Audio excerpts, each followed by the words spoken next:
In the temporal justice system, the Star Trek Wars podcast is represented by two separate yet equally important groups: the investigators who prosecute time crime, and the instigators that cause it.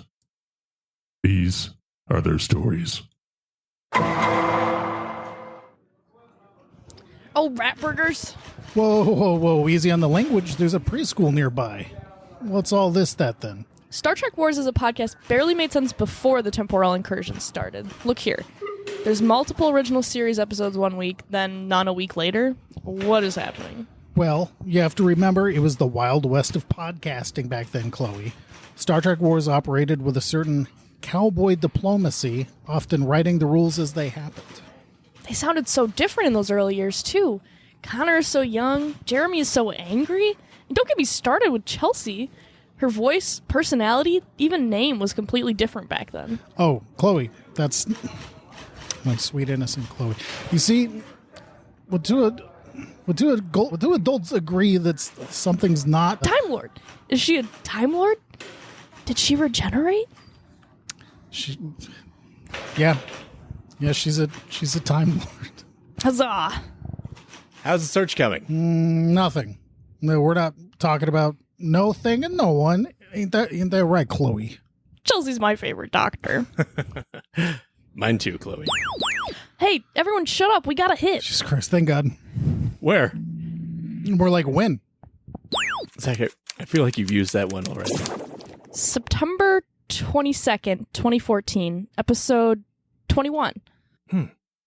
That's just one episode later from his last incursion. Ooh, and it's the original series again. You boys got a taste for the original recipe. Now you're talking. Which episode? Looks like The Devil in the Dark. Huh. Well, that devil in the dark's time crimes are about to be brought to light.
All rise for the almighty Jeremy and the powerful. Okay, wow, that's crazy. Who programmed you to say that? Yeah. All right, BC to losers. Good afternoon. Jordan, welcome to this week's Temporal Proceedings. Jordan, how you doing? I'm doing all right. I think these incursions are having a strange, I feel, I don't know, slightly shorter maybe every time I do this. Oh, we'll look into that. Okay, perfect. You're having this like weird tingling in your midsection, do you? Yeah, I do actually. That has nothing to do with this. Oh, okay. Oh. Connor would get that when we'd go on elevators. I couldn't take him on elevators because he'd be like, ooh, in front of people. That's not what we're talking about. Today we are talking about the next temporal event that you had, which occurred on September 22nd, 2014. Computer, pull up events from September 22nd. And what was the day's big event? Big event, September 22nd, 2014. Edward Anson, Australian British Royal Navy pilot, dies at 85. Was that okay? You're saying the day's big event was that an Australian man died of natural causes? All right. Right, yeah, that is weed. That's weed, mate. Okay. Peter Hoff, what a boring day. Jordan, you could have stuck around for all 5 episodes of Star Trek Wars that day. That's true. That's true. Nothing going on. Nothing else to do. See Guardians of the Galaxy for the 5th time. Oh, that's a great segue, Jordan. Let's take a look at the box office for September 22nd. Ooh, let's. 2014, top 5 answers on the board. Oh, it looks like Guardians of the Galaxy's on its way out. It is number 5. Number 5. Oh, wow. Number 4, No Good Deed. 3, This Is Where I Leave You. Number 2, A Walk Among the Tombstones. Why are all these just like lines that leave you hanging? Does it make you want to watch all these? I think A Walk Among the Tombstones was the Undertaker documentary, but I'll have to look into that. Oh, of course. Yeah, Paul Bear has. That's a good one. Narrating. Oh, yes. And we have a number 1 movie, Jordan, The Maze Runner. I did see that one. Did you? I did. All right. How many of those do you think I saw? None of them. I saw Guardians of the Galaxy. Oh, I thought you meant of the Maze Runner series. Oh, no. No. I think they made like 2 or 3. I think someone died while making that. And I think we talked about it on the podcast at one point years and years ago. Will they get like lost or? Yeah. Starvation. Yeah. Just really anticlimactic. Okay, now I kind of want to watch it. The number 1 song from that time was something called All About That Bass. Maybe a country song or something. I think so. Yeah. About fish. Yeah. Now, before I submit the audio from your illegal time incursion this week as evidence for your upcoming time trials, I just want to know one thing, Jordan. The Devil in the Dark. Why did you go back to talk about this episode? Yeah, I wanted to shine a light on this episode specifically. I see. It's one of the most, that's why I turned the light on. It's one of the most like true to Star Trek episodes. I mean, they discover a previously unknown life form, which is very Trek, obviously. And this creature is really just misunderstood and trying to protect its young. And you have kind of this back and forth between Spock and Kirk, and, you know, Kirk wanting to kill it, Spock wanting to protect it. And then that flips. And then we get kind of these great scenes really involving the trinity of the original series of Kirk, Spock, and Bones working together, and just, you know, kind of people misunderstanding and judging people by their appearance. That kind of comes up as well. So I've always liked this episode. This is probably either the 2nd or 3rd episode of Star Trek I ever saw. Oh, wow. So I remember seeing the Man Trap first. It's like a marathon on a Saturday morning. Went to the hardware store with my dad, came home, and it was, I think we caught, I want to say the end of the Alternative Factor. Horrible episode, and then this came on. So I think it was the 3rd. Thank God. Yeah. Thank God you missed most of that first episode. Yes, exactly. Like, I'm thankful for that trip because I might not be here now. So, if it wasn't for that trip and the time machine, who knows where I'd be. Oh, man. Yeah. Well, I can't argue with that. I do love this episode. At least me now does. I can't remember what me of 2014 thought about it, but I guess we're going to... Thank goodness there's no evidence. Oh boy, there's evidence. Oh, jeez. We're going to hear all about it. We will listen to the audio proof of your time crimes, but first, we're going to take a short break to hear a brief message from today's fake sponsor. We'll be right back. Opponents have said that President Jairus Inyo is too soft on crime and immigration, but Jairus Inyo is fighting for us. As the Federation's first Grazerite president, Inyo has a strong belief in accepting all cultures and races into the Federation, but he is also tough on crime and terrorism. Implementing blood screenings and martial law, Inyo stopped the changeling threat, and unlike his opponent, Jairus Inyo is not a career politician. I never sought this job. I was content to simply represent my people on the Federation Council. But when the people of the Federation hailed, Jairus answered. It took centuries for Earth to evolve into the peaceful haven it is today. Vote for Jairus Inyo. Vote for peace.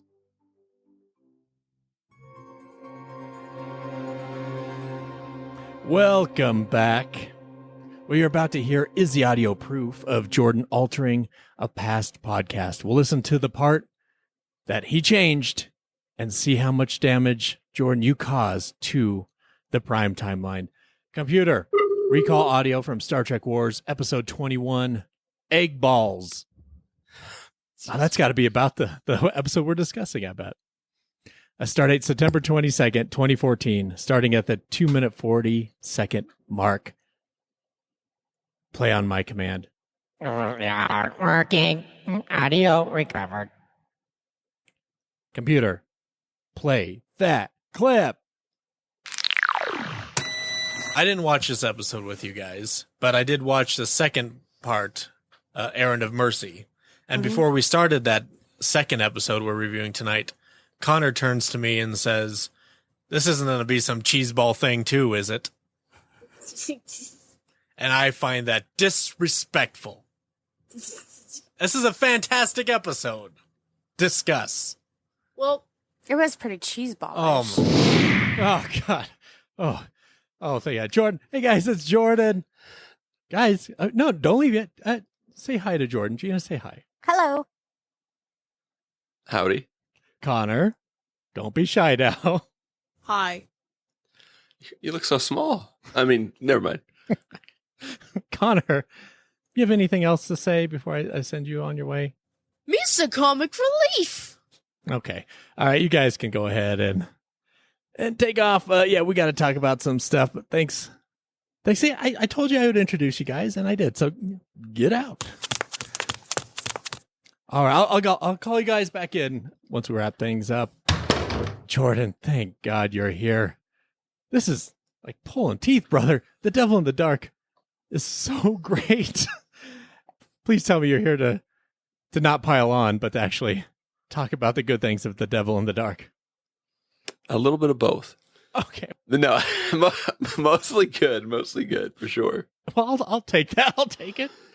So, I mean, yeah, this, like I said, this is a really good episode for me, and just one of my really early memories of watching Star Trek. And I've obviously seen this episode a lot of times since, but missing it the first time around on the podcast, it's kind of cool to watch it and compile notes for the first time on these episodes. It's a very wildly overdramatic intro in this episode, as a lot of the 1960s shows are, but just the music, and then like it's kind of interesting as we see what's happening on the planet. It is a very like CSI intro where like we see someone's been murdered and we get their perspective, and then I mean we don't get Kirk coming in doing his one-liner, but I'm sure there's one coming. Yeah, only thing missing. Yes, so I like that perspective. It's kind of cool hearing the miners talk about and being hopeful about the Enterprise coming to help. Because obviously the Enterprise has this reputation and they're coming through. We don't really get to see that side of things. You almost always see someone from the crew interacting with people. Just see them kind of on their own, talk about it and kind of be hopeful about it. It's kind of cool. We also get to see the business side of the Federation and Starfleet, because obviously ships don't just run themselves. You've got to have materials and minerals and things like that. So that could be very boring, but in this episode, they find a way to kind of make it interesting. And I just like the set design overall, like the caves. We see a lot of caves in Star Trek. To me, these cave scenes are better than like the ones we even see in TNG. There's just more to it, a lot more color. Just, I don't know, they just do a lot more with it. They kind of dress it up, and you got the silicone modules and everything. The machinery looks pretty cool. Even the guy's office, like right down to the charts that they pull off the wall and stuff that are hanging there. So I thought the design of this was really good, and definitely higher budget than some of the TOS stuff that you'll see. I don't think I've watched this with the enhanced effects. If I have, it's been a long time. So that was kind of cool to see, like the Horta melting through. Obviously the Horta looks the same, but still, the other stuff looks good. This is a strange new life. It's a silicone-based life, and it's just an example of, what the mission statement of Starfleet is, to seek out new life. And this is that times, 1,000. There's also some cool camera work in this as well. There's this cool shot from the inside of the tunnel where it's looking out at Kirk and the security team. I thought that was a really cool touch to shoot from that perspective. And they really do ask a lot of Leonard Nimoy in this episode. This guy is acting opposite of a giant, slice of pizza and just like acting his heart out. There's a few like lines and deliveries. I'm just like, but I mean, overall, what can you ask from Leonard Nimoy than interacting with? I'm assuming there's like a man in there just crawling around with the suit on top of him. Like I don't know. I don't know if you did this as a kid, but I've done it. And then with my kids now, we'll like sometimes late at night we'll turn off the lights and I'll put like a sheet over myself and we'll play a game called The Blob, and they'll try to get from one side of the room to the other. And if I touch them, then they basically take them under the blanket, pretend like I'm eating them. It's kind of gruesome, but we used to play that as kids growing up. And that's what this reminds me of. Like the hordes, obviously I don't melt them and incinerate them to ash, but it's similar vibe. So it always reminds me of that. I do play that with Connor. We'll get like some unused carpet and I'll just put it over myself and we'll call it like Horta hunting. Chase him around. Hope you got like a thick Berber, because man, if he's got a spear or something, that could. Whew, Horta. We have nerfed spears. Okay, that's better. Really finding the perfect creature for your job on the planet you've been working on, and they're about to provide free child labor. Like it doesn't get any better than that, really. Like, what is this, China? Like this is a dream come true. I mean, it'd be like you're working at a shoe factory and you find a bunch of just children with little hands that can do all the work, like the stitching. They want to work. It's incredible. They yearn for the mines. Their parents don't care for them. They yearn for the mines. Baby hoarders, they really do. Like everybody wins. They work hard. We profit. Rock solid. Spock's, I put modesty in quotations, telling Kirk and Bones about the Horta's personal appearance jokes and its love of pointed ears and just how ugly and revolting it finds humans at first. Like, that is just classic end of original series episode. I absolutely love it. And his delivery of that is just phenomenal. So great. So yeah, overall, just a really good episode. Not really a lot of complaints. It holds up a lot better than you would think. And yeah, just some of the effects and this Horta kind of like tunneling through. And, there's kind of the big reveal at the end that, I mean, now when I was younger, obviously I didn't see that coming, but now it's very, very obvious, almost overly obvious, which I'll talk about a little bit later on. But yeah, actually I'll talk about it right now. Neutral zone wise, Spock keeping his hypothesis about the silicone babies to himself for as long as he did, like that was kind of a con, but I guess necessary for plot reasons. I'm just curious how they don't connect the dots sooner, especially when he proves that it's a silicone-based life form, and then you have these silicone-looking eggs all over the place. Yeah. I thought they might figure that out. They're obviously limited by the times, but them describing the Horta as moving extremely fast and then seeing it move is just like, it's a bit of a letdown. It's like, yeah, just, throwing a carpet on a little person and pulling him by the leg with a rope. You can only go so fast in the 60s. Exactly. But I am glad they didn't touch that digitally. Like it's just classic, man.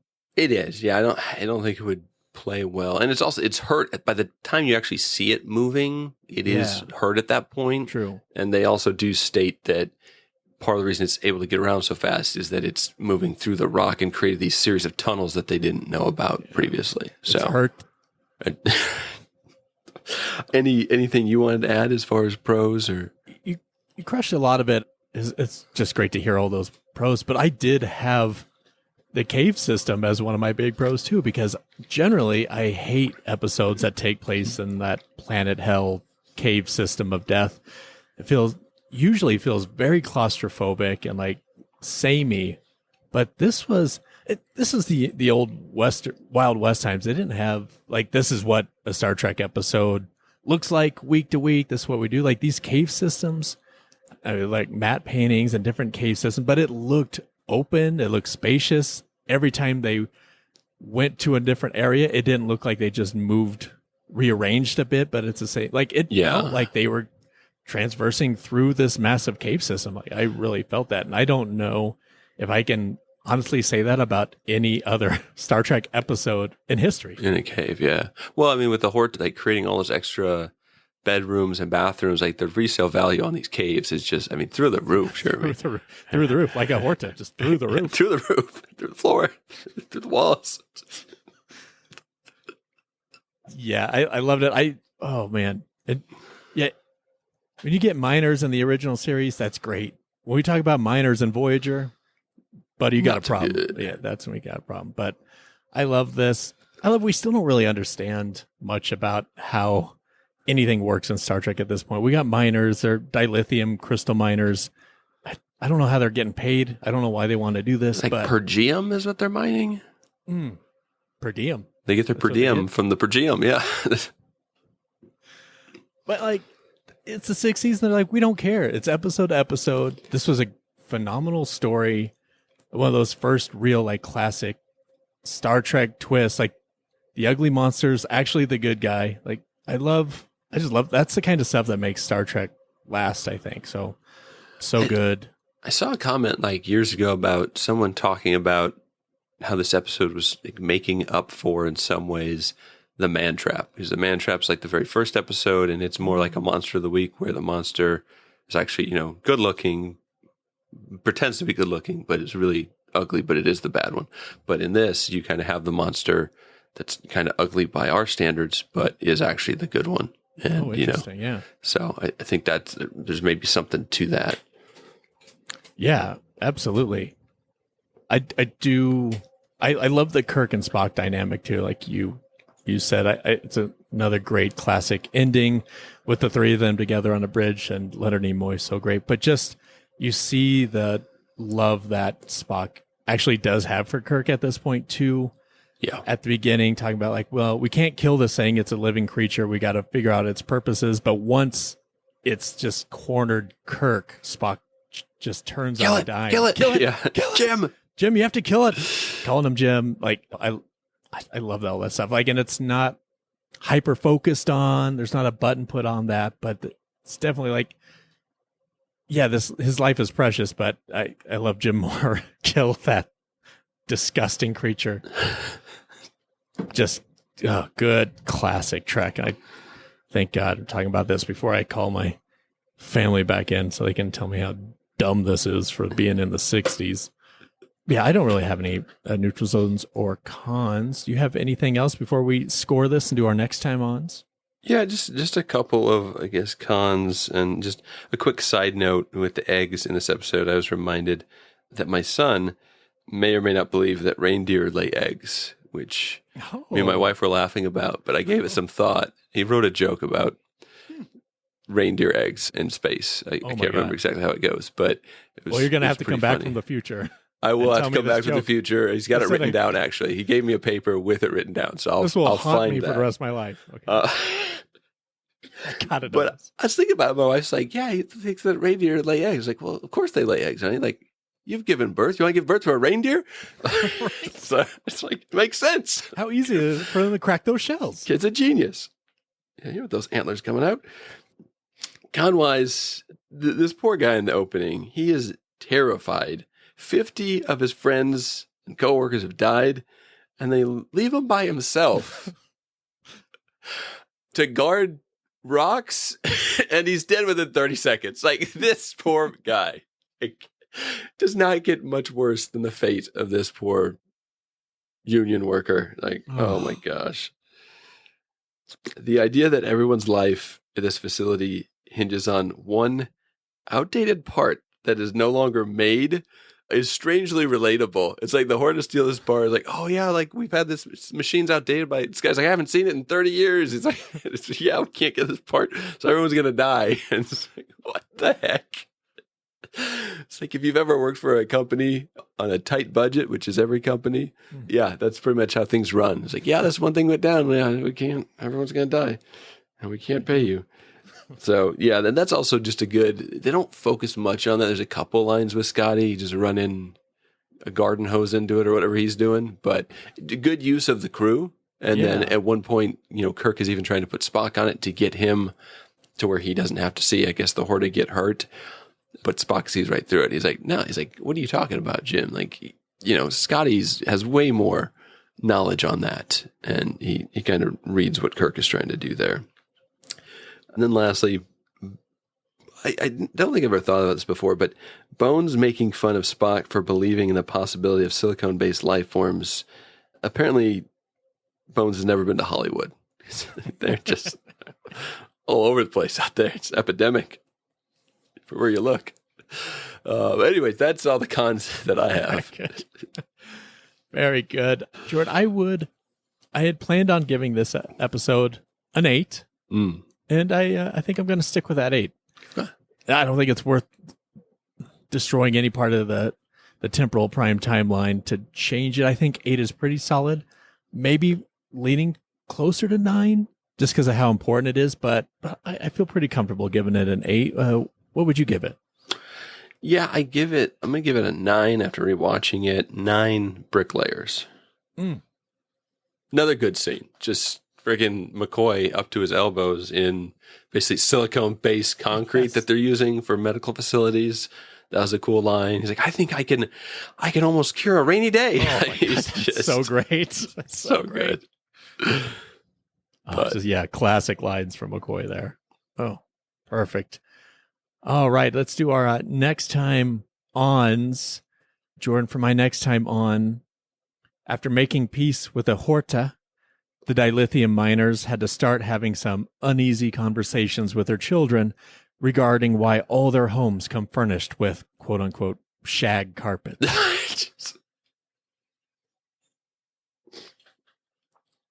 Well, speaking of misunderstandings, the miners invite the Horta to be on the company bowling team. Unfortunately for them, the Horta goes into a rage upon entering the alley, mistaking the bowling balls for its own children that have been perforated. Not a single miner makes it out alive. The Horta then falls into a dark depression and turns to drugs and alcohol, living out its sad remaining days as a janitor at the local Pizza Hut. So, it's a really dark turn for Horta. Pizza the Hut. Just imagine being a Horta walking into a bowling alley. Like, they're sticking their fingers in the bowling balls are Horta.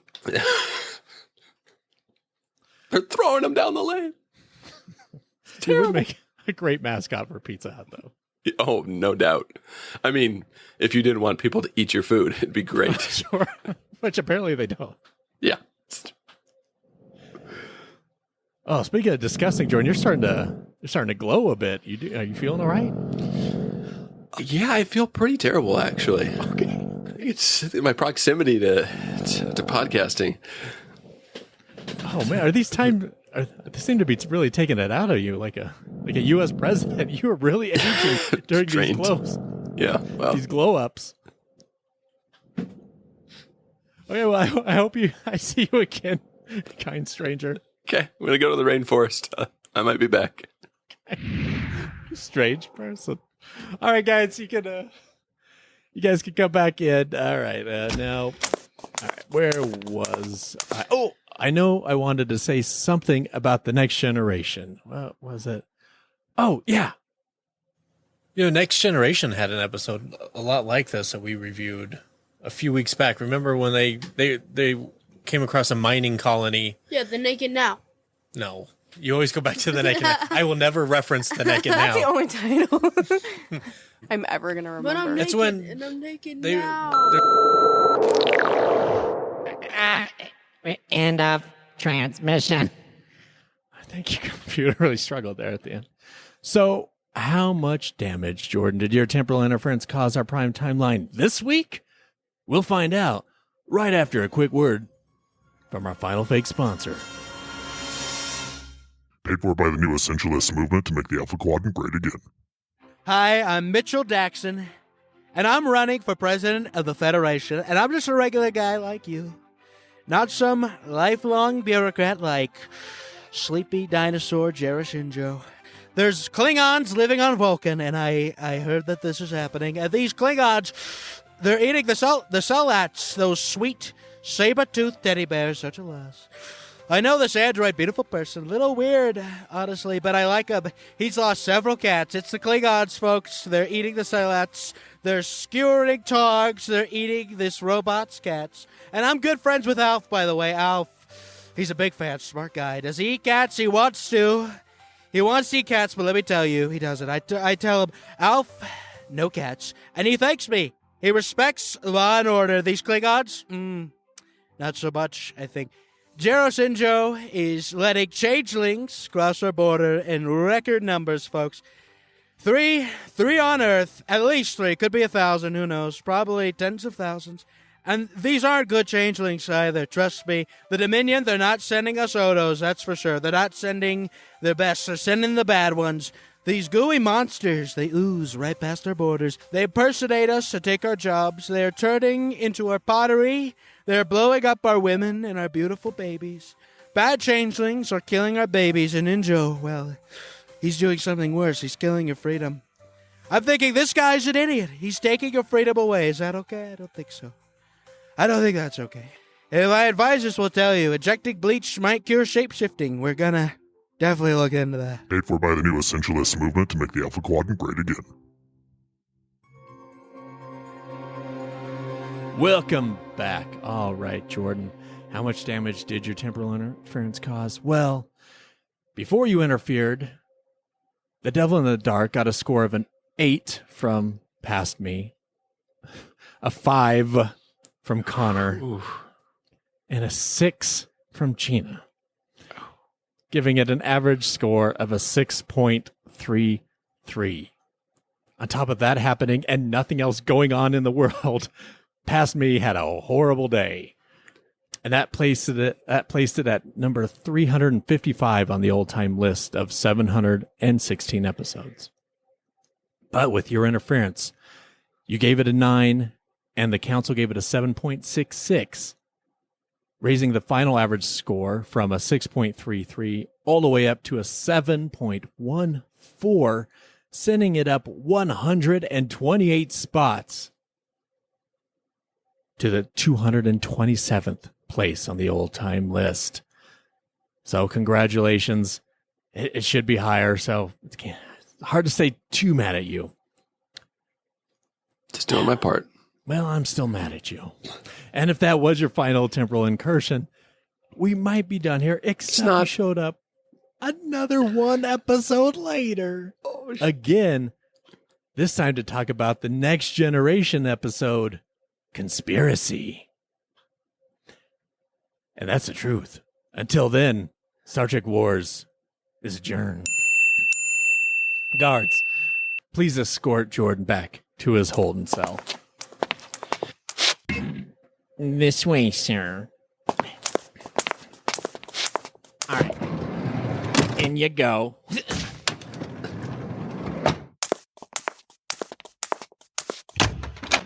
This was a mistake. There's too much evidence now. Should have never agreed to this. But you did, and you know why. To save Star Trek Wars, to make things right. You mustn't give up now. You've already come so far. To quit now would bring forth the very thing you went back to stop. I know. I did what I thought I had to do. But this trial... You're thinking in such three-dimensional terms, Jordan. How small you've become. To save Star Trek Wars, you had to go back and alter time. But what if I told you that's only half the fix? This trial is equally important. So sit down, relax, take your punishment. You're halfway done. You only have 5 more trials to go through every other Monday. If you can do that, all will be concluded on January 20th, 2025. January 20th? That's the 11th anniversary of Star Trek Wars. You see, my love, everything is going according to plan.